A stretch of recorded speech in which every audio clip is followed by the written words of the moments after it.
मेरे प्यारे YouTube दर्शकों, एक बड़ी खबर आई है।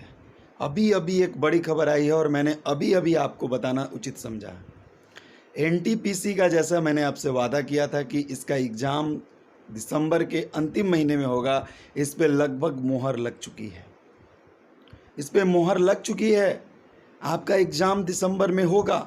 ये अभी सबसे बड़ी खबर आई है, विश्वस्त सूत्रों के माध्यम से मुझे पता चला है और ये कन्फर्मेटरी न्यूज़ है कि आपके ग्रुप एनटीपीसी का एग्ज़ाम दिसंबर 2020 के अंतिम चरण में होगा, अंतिम सप्ताह में होगा। जैसा कि मैंने आपसे बताया था, उस पे कन्फर्म हो चुका है।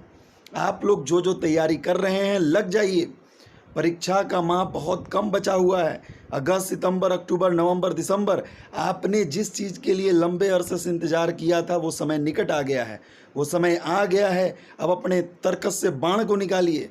अब आपको बैठना नहीं है। आपको ये नहीं देखना है कि करोड़ों परीक्षार्थी हैं क्या हैं। आपको अपनी एक सीट पक्की करनी है। आपने जिस लक्ष्य को प्राप्त करने के लिए कठिन तपस्या की है, उसका समय आ गया है। दिसंबर 2020 के अंतिम चरण में एनटीपीसी का एग्ज़ाम होने जा रहा है और ये कन्फर्मेटरी न्यूज़ है। ये कन्फर्म हो चुका है, लगभग मोहर लग चुकी है। अब ऑफिशियली अनाउंस होना बाकी है। आप सभी तैयार हो जाइए। जैसा मैंने बताया है, ministerial and isolated categories, NTPC और ग्रुप डी के डेट जैसे मैंने बताया उस पर लग जाइए। हालांकि एनटीपीसी के एग्ज़ाम की खबर पुख्ता हो चुकी है, कंफर्म हो चुकी है। जहां तक रही बात ग्रुप डी के ईसीए टेंडर की, तो एक बड़ी अपडेट निकल कर आई है और वो मुझ तक पहुंची है, लेकिन उसके बारे में क्लियरेंस अभी नहीं है।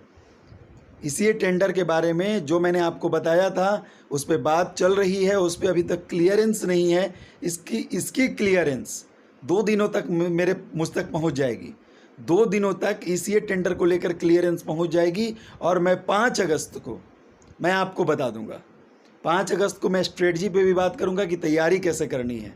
और प्यारे विद्यार्थियों, आप देखभाल कर कमेंट्स करें, ठीक है। कमेंट्स मर्यादित होना चाहिए। कमेंट्स में भाषा का ख्याल रखना चाहिए, भाषा की मर्यादा का ख्याल रखना चाहिए। यदि आप उल्टा पुल्टा कमेंट्स करेंगे तो वो कमेंट करने वाले सुन लो, आप पर लीगल कार्रवाई होगी। आपके कमेंट्स को फ़िल्टर किया जाएगा। मैंने एक कमेटी बनाई है बतौर, और वो सीधे आपके पूरे इन्फॉर्मेशन को निकाल के आपके एरिया के थाने में एफआईआर हो जाएगी। दूसरी बात, यदि आपने अभद्र कमेंट्स किए तो आपको जवाबी कार्रवाई मिलेगी। इसीलिए प्यारे विद्यार्थियों, आपसे निवेदन है कि कमेंट्स अभद्र ना करें, कमेंट्स मर्यादित रखें। आपको शिकायत है, आप शिकायत करें कि सर ये नहीं होना चाहिए, वो नहीं होना चाहिए। भाषा, मर्यादित भाषा के माध्यम से। हालांकि बालाजी फाउंडेशन जिसने एक अपराध किया है, उसकी सज़ा उसे मिल चुकी है।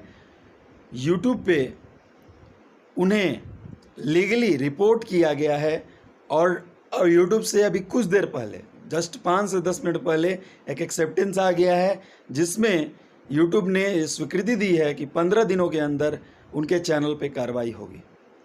इसीलिए आप मर्यादित कमेंट्स करें, क्योंकि कमेंट्स करने वालों पर भी भयंकर कार्रवाई होने वाली है। मैं मजाक नहीं कर रहा। आप लोगों से अपील है ये। अगर आपने अपील नहीं सुनी तो ये आपको याद है कि कृष्ण दया भी करते हैं और कृष्ण सुदर्शन भी चलाते हैं। आप शिशुपाल मत बनो, नहीं तो मुझे सुदर्शन चलाने पर मजबूर होना पड़ेगा। तो एक बड़ी अपडेट निकल कर आई है जो मैंने आपको बताया है, और मैं आपको बता देता हूं कि अगली वीडियो 5 अगस्त को आएगी। चैनल को ज़्यादा से ज़्यादा सब्सक्राइब कीजिए ताकि आप तक सही और सच्ची खबर पहुंचे। Thank you.